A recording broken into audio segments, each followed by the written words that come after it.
கல்லடிப்பட்டாலும் கண்ணடி படக்கூடாதுன்னு சொல்லுவாங்க. அது ரொம்ப ரொம்ப உண்மைங்க. என்னைக்கு நான் அவ்வளோ பொறாம நானும் போயிட்டு இருக்கிறேன்.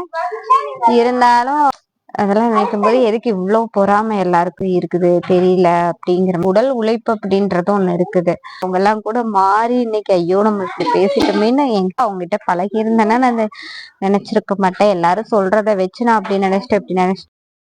ஹாய்ங்க, வணக்கம். vlog எடுத்து ரொம்ப நாள் ஆச்சு. என்னன்னு பாத்தீங்கன்னா உடம்பு சரியில்லை. அதான் இப்ப நம்ம அதோடவே தான் நான் எல்லா ஒர்க்குமே பண்ணிட்டு இருக்கிறேன். என்ன பண்றது, நம்மளுக்கு முடியலனாலும் நம்ம ஒர்க் பண்ணிதான் ஆகணும். அது ரெகுலர் ரொட்டீன்.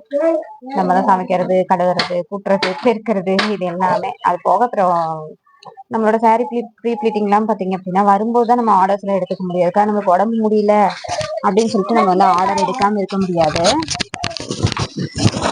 சரி, ஓகே, இன்னைக்காவது ஏதாவது ஒரு vlog எடுக்கலாம் அப்படின்னு பாக்குறேன். ஈவினிங் நம்ம வீட்டுல எப்படி இருக்கும் அப்படின்னு மோஸ்ட் ஆஃப் ஈவினிங் vlog பாத்தீங்க அப்படின்னா இப்படிதான் இருக்கும். ஒரே சத்தமா இருக்கும் நம்ம வீட்டு குட்டீஸோட.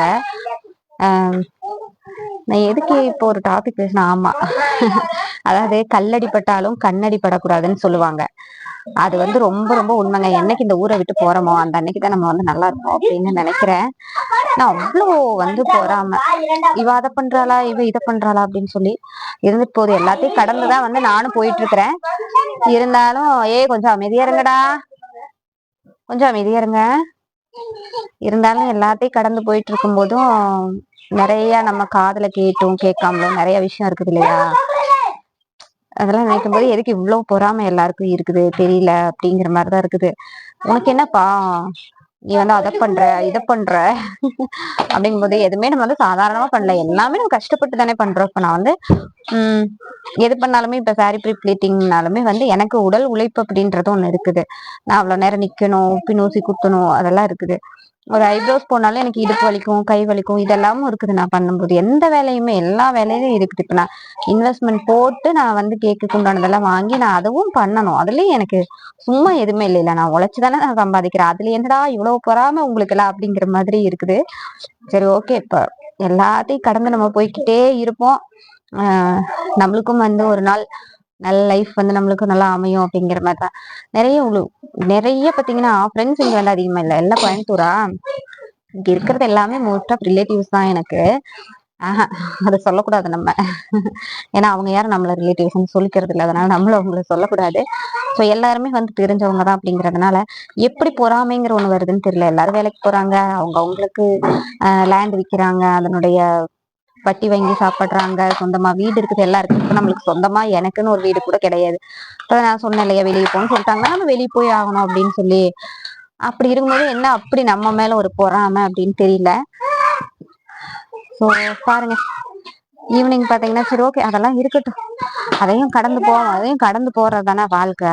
எத்தனையோ பார்த்துட்டோம். அந்த 13 வருஷமா எவ்வளோ நெகட்டிவ் பார்த்தாச்சு. எவ்வளோ பேரோட பேச்சுக்கள் கேட்டு நிறைய பேர் என்னை தப்பா பேசினவங்க, என்ன ஒரு மாதிரி இது பண்ணவங்க எல்லாம் கூட மாறி இன்னைக்கு ஐயோ நம்ம இப்படி பேசிட்டோமேன்னு என்கிட்ட டைரக்டா சொல்லியிருக்காங்க. ஐயோ நான் தப்பா நினைச்சிட்டேன்னா அவங்ககிட்ட பழகி இருந்தேன்னா நான் நினைச்சிருக்க மாட்டேன். எல்லாரும் சொல்றதை வச்சு நான் அப்படி நினைச்சிட்டேன் இப்படி நினைச்சிட்டேன்னு. ஸோ அந்த மாதிரி நம்மளுடைய காலமும் மாறும். இங்க பாருங்க, எங்க வீட்டு குட்டீஸ்ல என்ன பண்றாங்கன்னு பாருங்க. எல்லாம் இப்படிதான் இருக்கும். ஸ்கூல் விட்டு இப்பதான் எல்லாரும் வந்தோடனே பாருங்க, இங்க எல்லாம் அண்ணா பசங்க. இவங்க அண்ணா பசங்க 3 பேரு, என் பையன் ஒரு ஆளு, அப்புறம் நம்ம பக்கத்து வீட்டு குட்டி தம்பி ஒரு ஆளு, அந்த கிரீன் கலர் ட்ரெஸ். ஈவினிங் ஆனா இப்படிதான் இருக்கும். கலகலனிக்க பார்த்தா இவ என்ன டியூஷன் எடுக்கிறாளா அப்படின்ற மாதிரி இருக்கும். இதையும் விடாம சம்பாதிக்கிறாளா அப்படின்ற மாதிரிதான் பேசுவாங்க. அப்படிலாம் இல்ல, ஏதாவது கேட்டாங்கன்னா சொல்லி தருவேன், எனக்கு தெரிஞ்சு சொல்லி தருவேன். அப்புறம் யூடியூப்ல போட்டு டவுட்டை கிளியர் பண்ணுவேன். இப்படிதான் எங்களோட ஈவினிங் விளாக் போயிட்டு இருக்கும். என்ன விளையாடுறீங்க? கபடியா? செட்டி, செங்கல்பட்டு, மதுரை, திருச்சி, சேலம், கோயம்புத்தூர், நாட்டார்காடு, சவுத்தார்காடு, எப்பமஸ் வரைக்கும் பார்த்தவன்டா நானு. அருவா கம்பெல்லாம் என்னை டச் பண்ணி டயர்ட் ஆகி போய் கிடக்கு.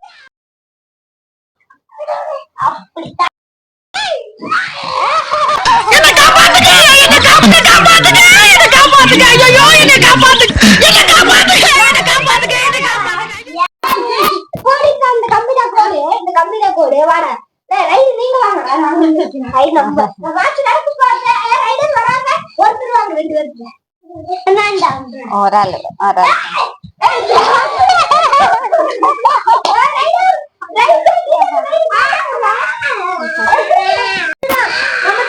தொட்டுதான் பெரிய